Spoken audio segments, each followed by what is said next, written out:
এবার সিউড়ি থেকে দীঘার জগন্নাথ দেবের মন্দির যাওয়ার জন্য দক্ষিণবঙ্গ রাষ্ট্রীয় পরিবহন সংস্থার পক্ষ থেকে একটি বাস চালু করা হলো, যাতে সিউড়ি ও আশেপাশে এলাকার মানুষ যেন সরাসরি দীঘা পৌঁছাতে পারবেন।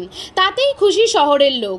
দক্ষিণবঙ্গ ও উত্তরবঙ্গ রাষ্ট্রীয় পরিবহন সংস্থা সূত্রে জানা গিয়েছে, আগে উত্তরবঙ্গ রাষ্ট্রীয় পরিবহন সংস্থার একটি বাস সিউড়ি থেকে দীঘা চলত, কিন্তু প্রায় বছর 5 আগে সেই পরিষেবা বন্ধ হয়ে যায়। এরপর থেকে সিউড়ি থেকে দীঘা যাওয়ার কোনো বাস ছিল না, কিন্তু সিউড়ি ও আশেপাশের এলাকাবাসীর অনেকেই দীঘা ঘুরতে যেতে পছন্দ করেন, কিন্তু দীঘার সরাসরি বাস না থাকায় অনেকেই বাস চাইছিলেন। এই পরিস্থিতিতে সিউড়ি থেকে দীঘার জগন্নাথ দেবের মন্দির পর্যন্ত যাওয়ার নতুন বাস শুরু করায় খুশি শহরবাসী।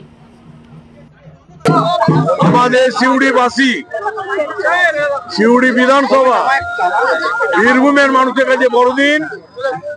বাংলার মুখ্যমন্ত্রী যেমন দীঘায় জগন্নাথ দেবের মন্দির উপহার দিয়েছে, তেমনি আজকে সিউড়ি থেকে জগন্নাথ দেবের মন্দির দর্শন করার জন্য মাননীয় মুখ্যমন্ত্রী আবার সাউথ বেঙ্গল যে রাষ্ট্রীয় পরিবহন, সেই পরিবহন দপ্তরকেও নির্দেশ দিয়েছে যে সিউড়িবাসী যেন মন্দির দর্শনের সুযোগ পায়।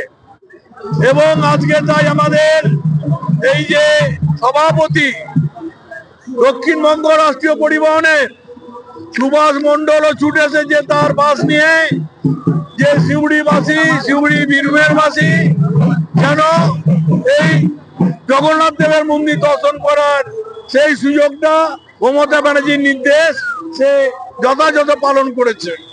এবং আমরা খুশি, আমরা সবাই যেতে পারবো দীঘায়।